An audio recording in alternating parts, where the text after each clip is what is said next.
Welcome everybody on a Sunday morning that you woke up early. Well, for me it's still 9 o'clock, for you it's 10. I sadly don't speak Lithuania, so I have to speak in English tonight or this morning. So I started my career in science in the field of psychology and neuroscience, first in Belgium, which is my home country, and afterwards in the US.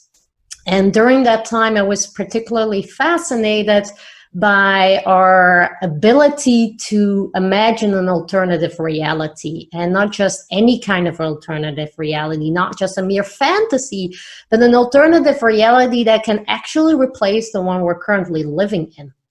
And I discovered that this creative brain power that we all have influences our decision-making, our behavior, our emotions, and also helps us to overcome the status quo. In 2014, I left academia, the science world, to start my own company, where I help companies as well as individuals with situations at home or at work where they find themselves saying, well, there's more to it, there's something I cannot really explain, but I'm not satisfied how it is. Situations or projects that cannot really be solved with like our normal, familiar, straightforward steps, but with creativity instead.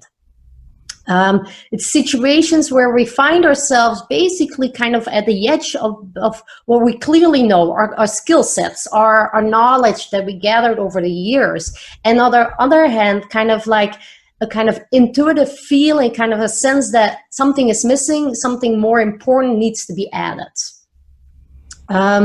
So that's a little bit where I'm coming from, and I take a neuroscience and a psychology approach to it because that's my expertise basically into it. And today I was asked to give kind of like, what is creativity from a brain standpoint? What is creativity? What happens in our brain when we are creative? So in science, to understand that, we have to understand basically what is creativity before we can really study it, we have to understand it. And if we talk to people in the arts, people in science, people in business, and we try to ask them, what is creativity for you? We kind of all agree that there is kind of imagination needed, and imagination, the word says that has already a word of image. So what happens when we're trying to be creative, we kind of build in our mind a mental image of something that we cannot really see in front of us, or we cannot experience directly in front of us.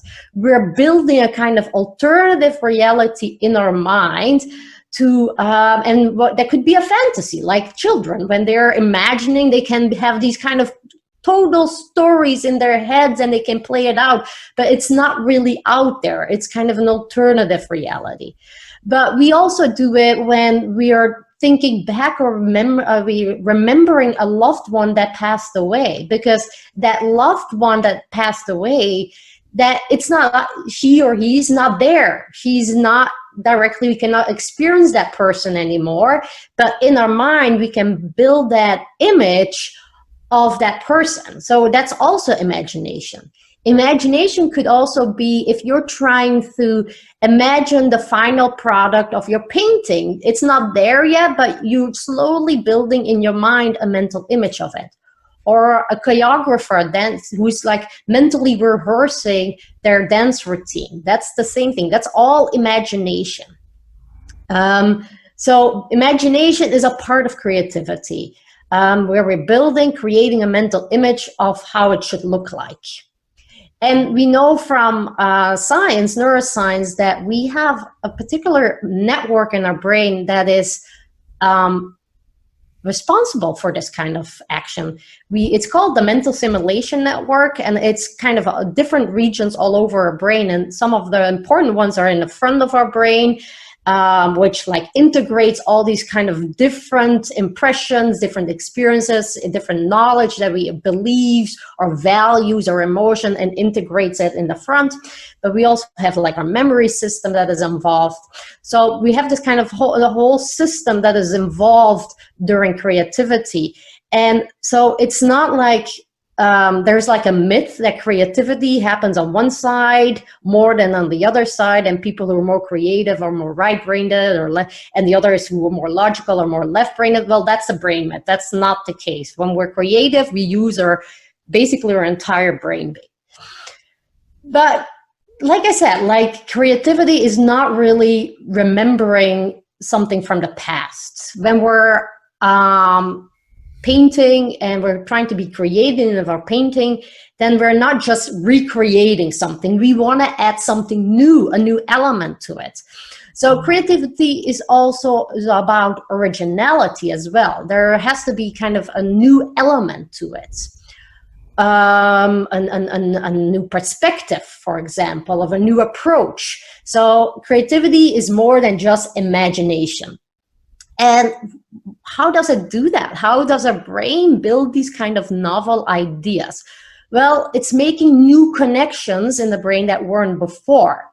And for that, it's really remixing information that you already have stored, knowledge you already have stored, experience that you have stored, the different materials you worked with, and the different paintings you've seen, all different kind of experience you already had in your life, and it's trying to remix it in a new way.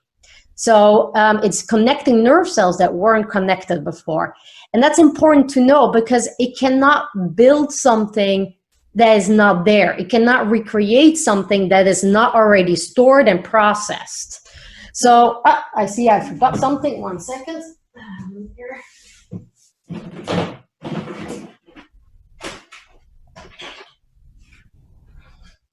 So I demonstrated most of the time to make it a little bit more clear what happens is that imagine these kind of red bricks are all the knowledge I've gained over the years about painting.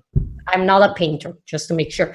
So it's not much. It's not much that my brain can do. It cannot build a lot of new ideas. It can reconnect them in kind of different ways, like this, or it can like build it like this.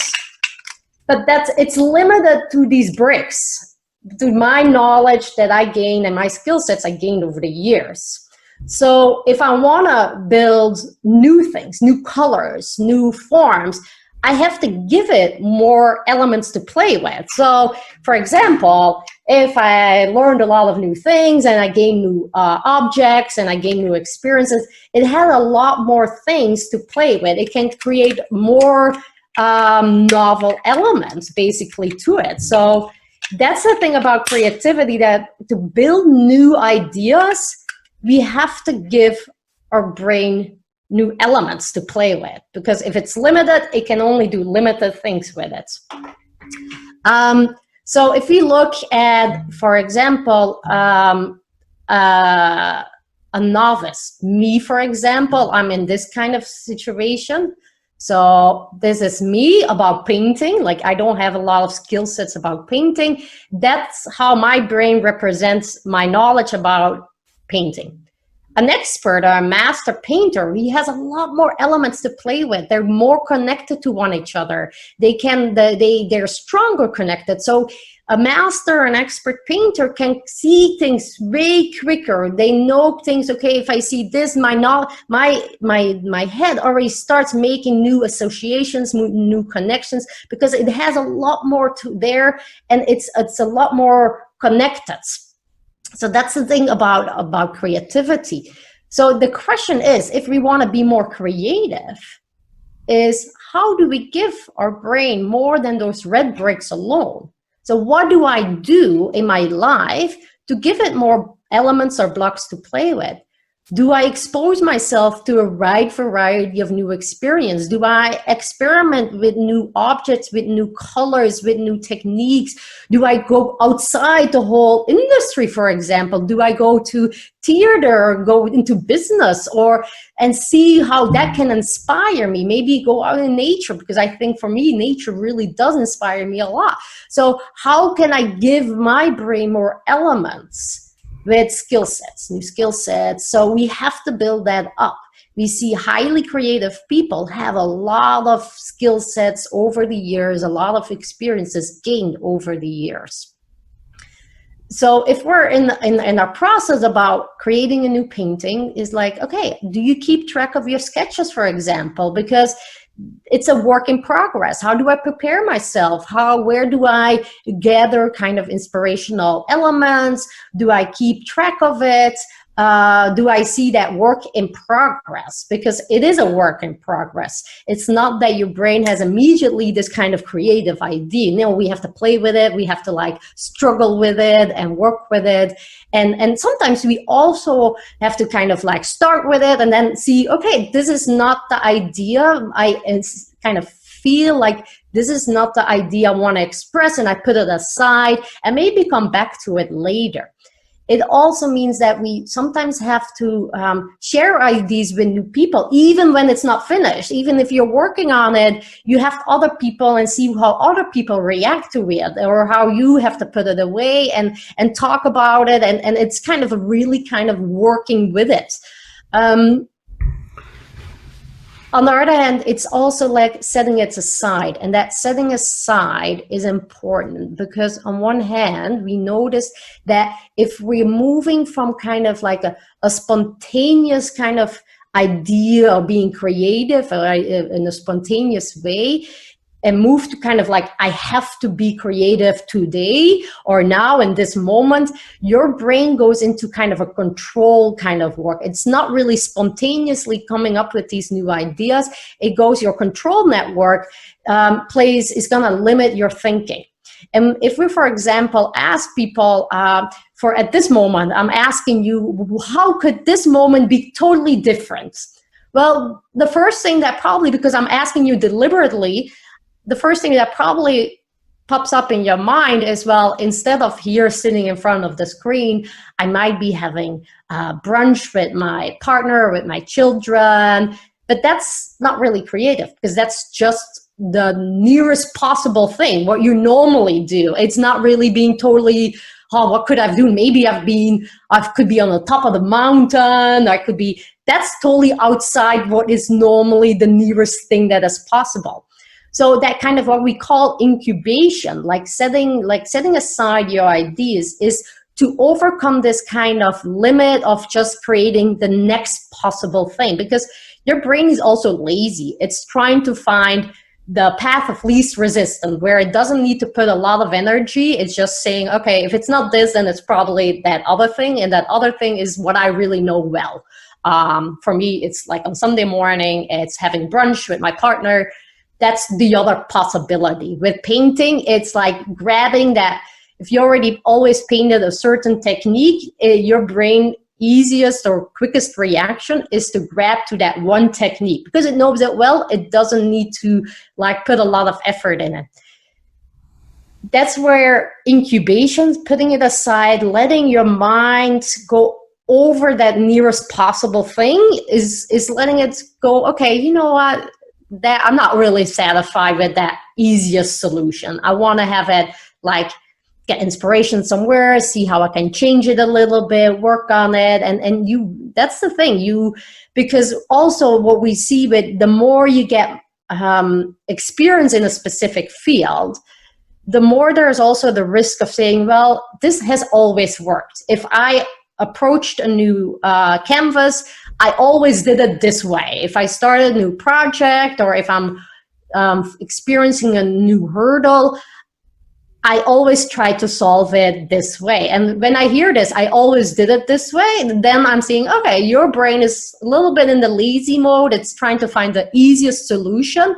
And that's where we have to say, okay, maybe I have to put it aside and let it see if there's other possibility I can approach to it.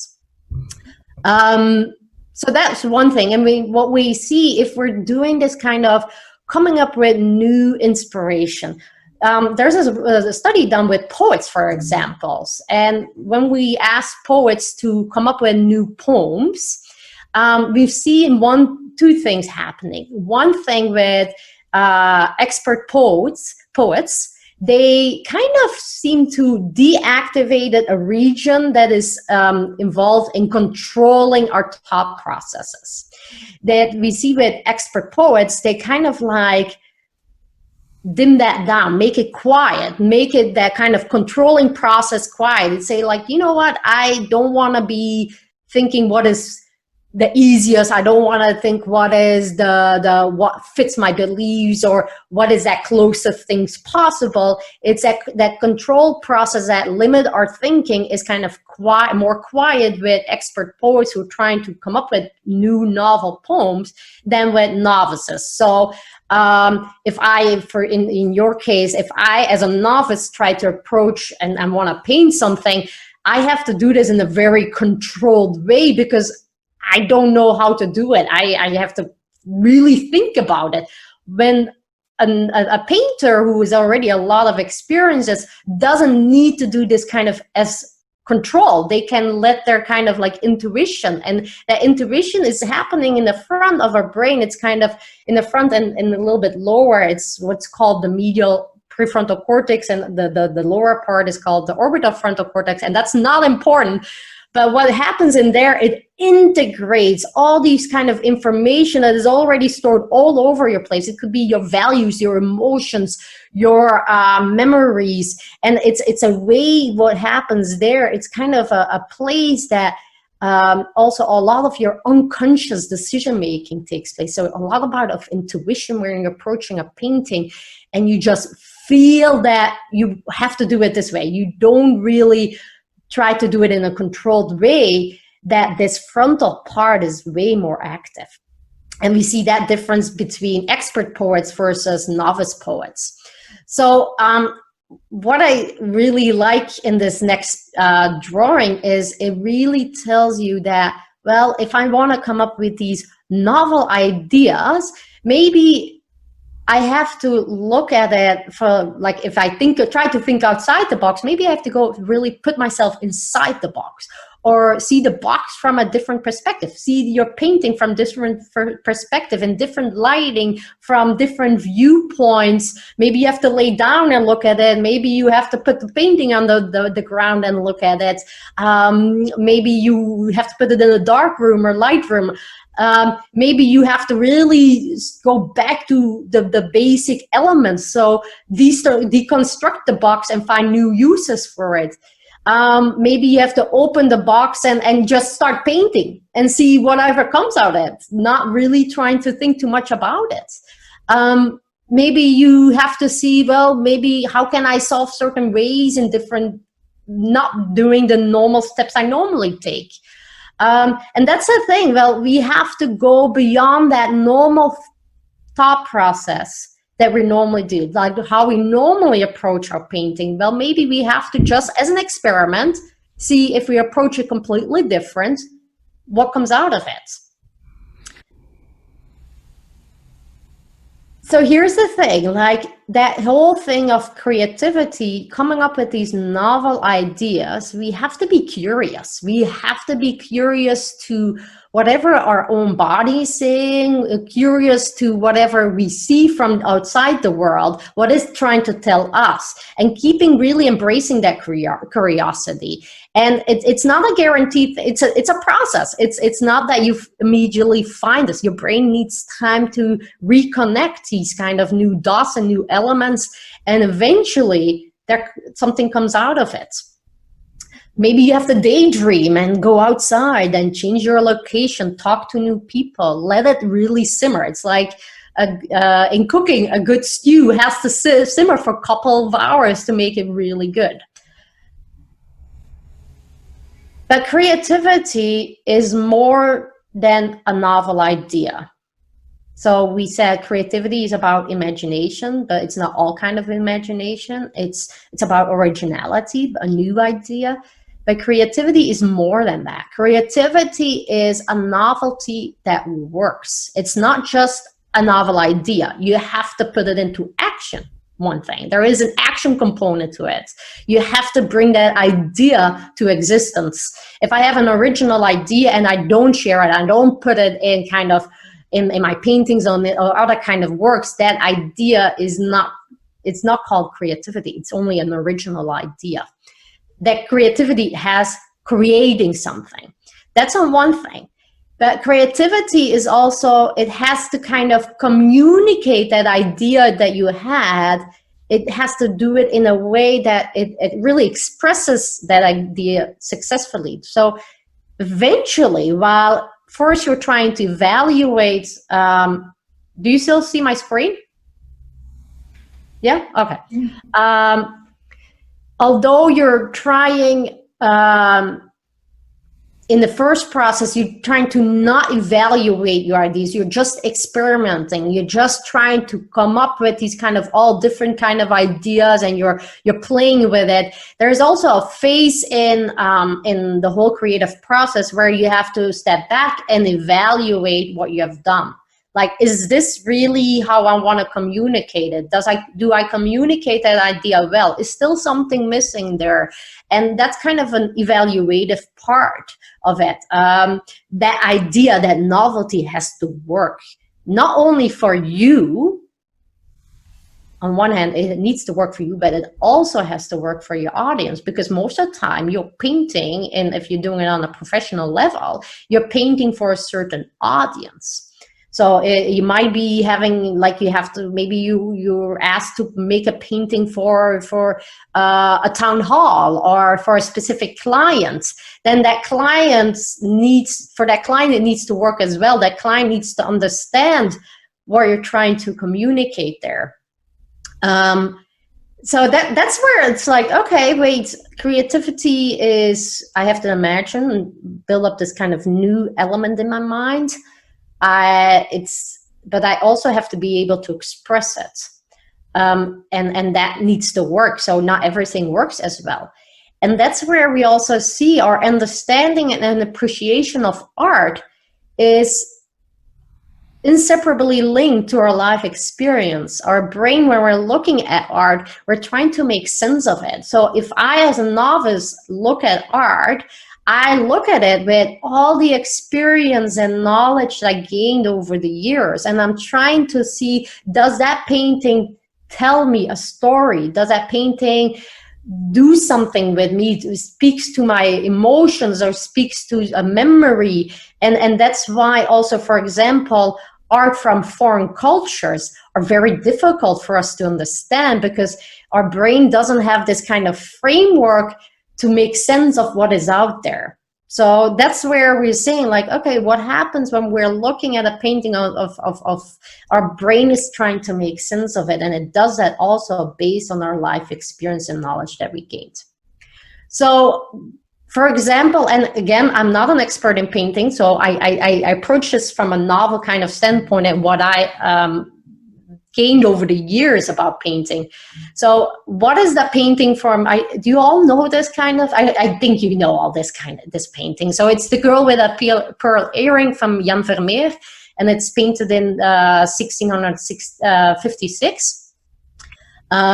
And it's a famous painting. So why does this painting work? Why did it make it so famous? So on the left side, I don't know if it's on the other side of the painting itself, well, there's two works of it, and you see there is those two examples don't work as well. And why? Because there is a quality to Jan Vermeer paint. There is a quality to it. There is an aesthetical quality to it. It's by placing that ordinary girl, because it could be just your neighbor's girl, the neighborhood's girl, against that black kind of image, like background, it makes something ordinary into something extraordinary. It stands it out, so it puts it in the highlight. It's also that kind of simple hint of the pearl earring, and then the combination of lights and shades, and this kind of intimate expression. So there's a skill set a mastery. This painting is painted well. Like I would probably have the drawing painting on the left. That's my skill set of painting. So my creativity level, I wouldn't have been this kind of creative painting. I wouldn't be able to create it because basically I don't know how to put that out there, how to communicate that idea. But there is more to it. So the girl with the pearl earring, if you ask and read about it, she also looked very familiar. It makes sense to her brain. Her brain can kind of like, she might be somebody here in my neighborhood. She might be somebody that I know. So your brain is like, okay, well, this is not too outside of the box. It makes sense to me. So I think I saw this other picture from Scarlett Johansson. I'm like, yeah, she could have been that girl that was sitting there, but there's also other people that could have sit there that you kind of bodily feel that she's looking at you, you know her with a kind of intimacy, kind of like it draws you, she's not completely an unknown person to you. And then there's a third part about it. This girl, there is also kind of a mystery. Your brain might be wondering, okay, what is she feeling? Why is she sitting there? Why did the painter, Jan Vermeer, painted this woman? What is the relationship between those two? So when you're looking at this painting, on one hand, you see, well, it's a beautiful painting. So that draws you in. The quality of how the painter was able to put it out there. And at the same time, it keeps you there because it's familiar to you. It's not like moving you away from it because, you know, this is familiar. This is not too outside of the box. She might be somebody I know. So I'm drawn into it and I'm trying to look at her. I'm like, do I know her? And in the end, it's keeping your attention basically because it's kind of a mystery. And every time you come back, you see something else or you're trying to wonder, what is she telling you? So there is a whole kind of thing to this painting, but it's all speaking to somebody's mind, basically. And so it's happening. Your brain is trying to make sense of this painting. And it does that basic, what we find beautiful, what we find familiar, what we kind of like desire, what we kind of like that mystery, like mysteries. So that keeps drawing us back and saying, well, what story is it telling us now? And when we're evaluating kind of a painting or a poem, so in this case, this was a research done with poets, we see that when we're in the process where we're just trying to come up with new ideas, this kind of control process, a control system, what's called the dorsolateral prefrontal cortex, just saying the name, but it's not important, is deactivated. When we're evaluating ID, this portion of that control network is increased in activity. It's because that's trying to make sense of it. It's putting things in context. It's going from idea generation when we don't want to be too controlled to kind of, now I want to evaluate it, put it in context, see what, does it make sense? So that's where we see it as well. Like, okay, in some phases during the creative process, we have to like not be in control, listen more to our intuition. And then during evaluation phase, we can like, okay, is this really how I want to express it? That's where we can look at that more controlled, from a more controlled standpoint. The interesting thing I always find is that in both ID generation, when we're trying to come up with these novel IDs, and in the phase where we're trying to evaluate them, this frontal part that is kind of like our emotion-based decision-making or unconscious kind of decision-making, it's this lower under part, this kind of part where we're integrating all these kind of multidimensional informations, that is always active. So this kind of part in our brain that helps us to gather information, to make sense of the world, a lot of this part we don't even realize. It's kind of an unconscious. We cannot really, it's for us sometimes very difficult to say why things work or why things don't work. We just kind of sense Because like, that's when we're looking at painting, it's like, okay, you know what? This works for me. It does something to me. Don't ask me why. For that, I have to probably sit for a long time and figure that out. But I already feel it. It works for me. Or you're saying you're looking at a painting and like, it's not working for me. It's not what I want. I cannot really express yet what it is. And that's where I always experience, that's where most of the creativity takes place. Because you find yourself at the edge of where you clearly know all your skill sets, and on the other hand, kind of like a sense, an intuitive sense that something is important for you.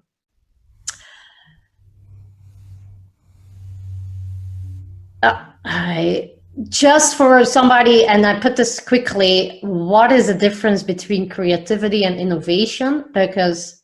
And that's where you're trying to put your idea, your creative product, you bring it to scale, you're selling, you're commercializing it. And that's where in business, for example, you think is it feasible to sell? Is it viable? That one idea, how can I make one idea and reproduce it on a large scale? So I just put that out there just for as extra information what the difference is. So creativity for me, where true creativity for me and for my research and what I've gained over the years, is where we on one hand are trying to analyze, evaluating our creative work, where we feel kind of safe, we're kind of familiar or secure, where we're like trying to deliberately create something or make something. And on the other hand, this kind of search for novelty, for freedom, where we're like trying to generate new ideas, where we're listening basically more to what is our body saying. It's this kind of playful thing. It's kind of like exploration. It's openness to whatever else comes. And it's this kind of moving between those, like in the whole creative process, we are trying to come up with new ideas. We're trying to embrace new elements. We're experimenting. We're trying to be spontaneous. And on the other hand, during the creative process, we also have to look at it and say, okay, does it work? Is it telling it in a successful way? Maybe I know more that these kind of things work better. It's more on a deliberate kind of, you're paying attention to a specific part of your painting. Maybe I'm like, you know what, I'm gonna work on this kind of one part of the painting, and that's more kind of because your expertise tells you that sometimes this works. So it's going back and forward basically. And so I always see like, you know what, creativity or real creativity has a lot to do with intuition. Because that intuition is basically that. Intuition is basically at that edge of what you all know, clearly know, consciously know, and this kind of, I just feel something is important. Because intuition, if we talk to experts and we talk about what for them intuition is, they say, well, it's a kind of educated guess. I don't know, guess already says I'm not sure about it, but it's educated. So my expertise, my skill sets inform it. It's knowing something without knowing how you know it. This is complex. I know something it works, but don't ask me why it works. I just know it. That's where intuition, that's intuition saying. It's that gut feeling. Guts is bodily. We sometimes just feel it, like it's a tension in my body that is saying, it's not what I wanted. Or it's that like this openness, this kind of like relaxed feeling, like, you know what, yeah, now I'm happy with it. Now this product is, this painting is what it needs to be. And just creativity doesn't only take place in the arts. Creativity also takes place, for example, in science. Like here somebody, a Nobel Prize winner, explained how he experienced this kind of creative process. And he said, as we did our work, we felt at times that there was almost a hand guiding us, because we would go from one step to the next and somehow we would know which was the right way to go. And I really can't tell you how we knew that. He's exactly describing this creative process of where intuition plays a role.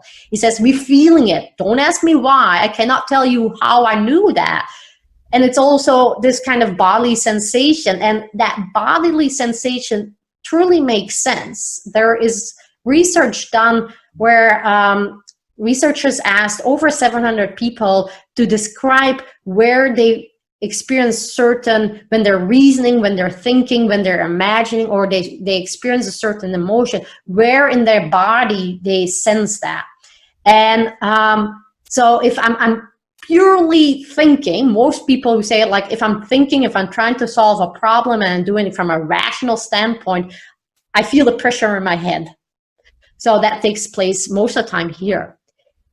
If we're asking them, what if you're imagining something? Well, you see that there's always already kind of like it's in here. It's sadly not so clear. We already feel imagining also happening in our breast, in like here, the upper torso, kind of here. If we're imagining, I also find something, a tingling feeling.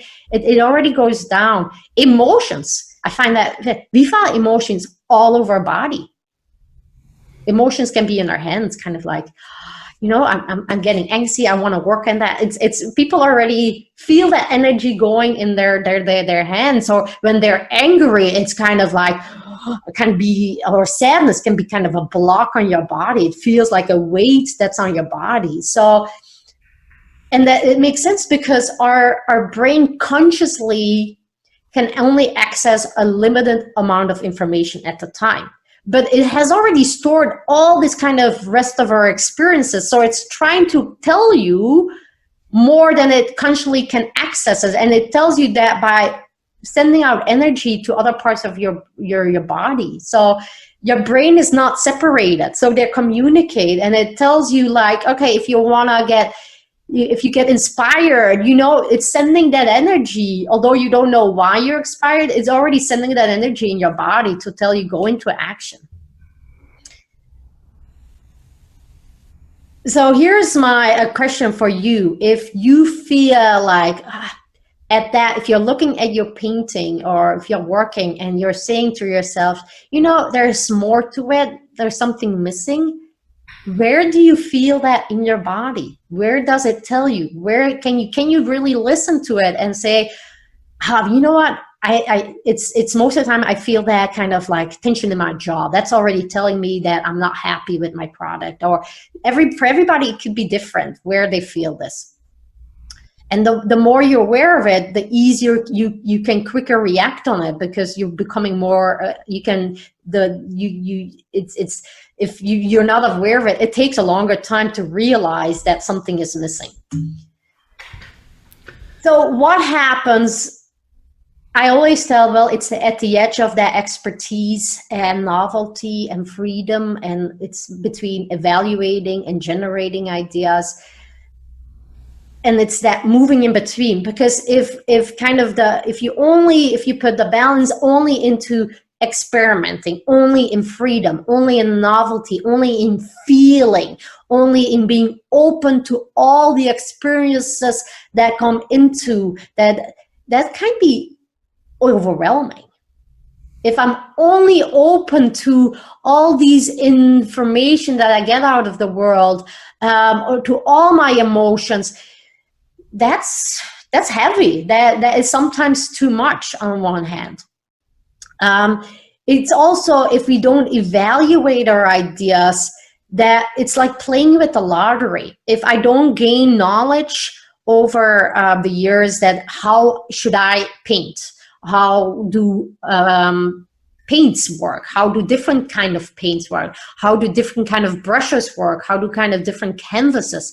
If I don't gain that knowledge, well, then I'm playing with the lottery. For example, I'm not a painter. Well, the chance that I will create a creative work that works, a novelty that works, or a painting that works for my audience, or even for myself, I need that kind of skill set. So if I don't gain that expertise or that knowledge, then I'm playing the lottery. I could be just being out of luck that I create something that works. So you have to feed that into, I always tell people, only listen to your intuition when you feed it the right information. My intuition about paint is more limited than somebody who really worked years in painting. So So give that kind of intuition the right information. Give it your brain the building blocks to play with it. And to come a little shortly back to kind of like this overwhelming feeling. So we notice with a lot of high creative people, they are more open to new impressions. But they are also more in risk of getting in this kind of negative zone, because they're not only open to the positive influences, they're also open to negative influences. And what happens is that your brain gets overwhelmed, and if it gets overwhelmed with this kind of rush of negative emotions, it goes into kind of a safety mode. It tells you, you know what, this is too much for me, and I'm gonna protect you by closing yourself off and kind of like chill. Like when you're all, first you're like, you see the world with all its colors, all the positive influences. When we go in this kind of safety mode, it's kind of like closing, narrowing the mind and saying like, well, I want to protect you. There's something dangerous out there. And I don't care that you're creative now, because that's not my first thing is to get you in safety. And so we're kind of like seeing the world very limited. And sometimes we don't see the good things anymore because we're like just in this kind of narrow mindset.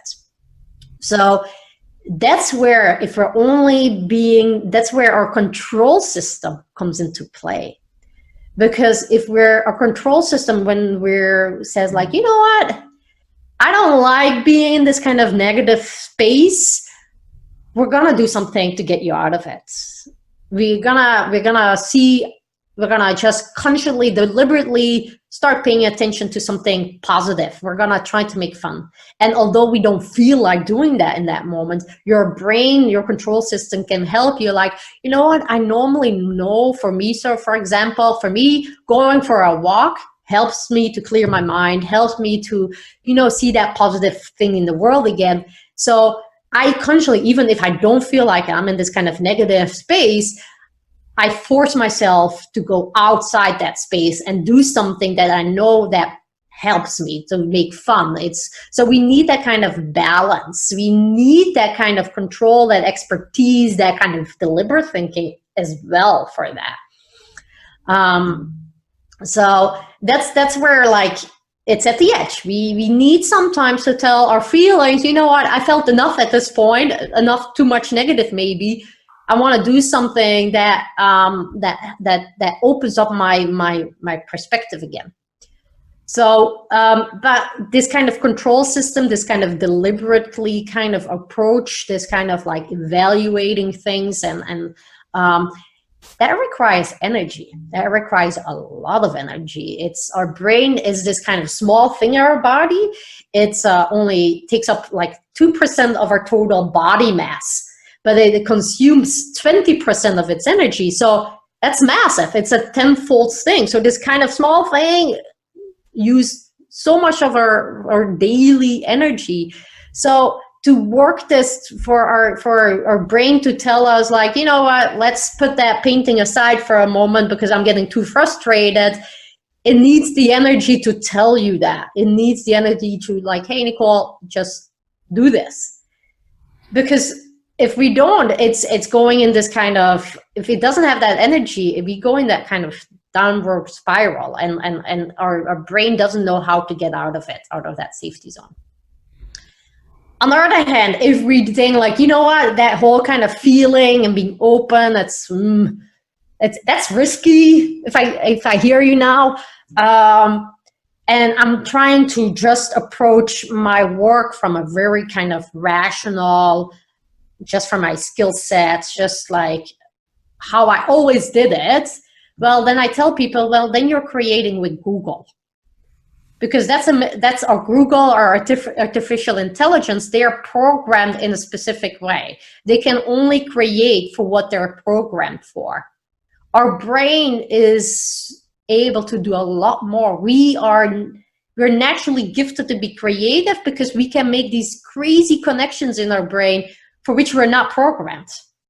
We can make these connections that weren't connected before. We can go outside what we normally do. We can make links that seem to be far away. When artificial intelligence and Google, they have an algorithm. They are programmed in a certain way, and they can only think and create in that specific space set. So if you're creating with Google, that's when you're only creating that next possible world. For me, I'm saying like, how could this morning be different? That's me telling, yeah, the first thing possible, because that's being easy. That's being sitting at my coffee table and having breakfast. That's not being creative, but that's Google. That's my algorithm, my easiest way of thinking and saying this is the next possible thing. But it cannot make total new connections. So here we see people that are highly creative or creative network uses this kind of integrated, it uses our values, it uses our emotions, it uses this kind of intuition. It's not a rule-based kind of work. It uses this kind of mental simulation network that I told you at the beginning that makes our imagination or building up these mental images. And we notice that in highly creative people, this network, these different areas are a lot more stronger connected. So they can make these kind of associations, these kind of new connections way easier. They don't need to do this in a kind of ruled, controlled way. But at the same time, in certain steps, we do need this kind of control network to help us evaluate the work that we put out there. But we also, in this network, we also have these kind of emotions. Our emotions, our values take a play in that. Well, it's not just a rational process. So my conclusion is often, well, if we want to be creative, we have to be, on one hand, we have to experiment. We have to learn new skills, give our brain new building blocks to play with. But we also have to evaluate our work from time to time. And we have to know in which phase we are. Are we in a process of just coming up with new ideas? Then I don't need to evaluate them yet, because I'm just giving my brain new building blocks and I'm just trying to experiment. And in other phases, you have to know, okay, you know what, I've experimented enough and let's see it. How am I going? At the same time, it's also listening to that body, to what your emotions are trying to tell you. It's because positive emotions, instead of negative emotions, positive emotions, they make you open to the world. They make you listen to other people. They make you curious. They make you interested.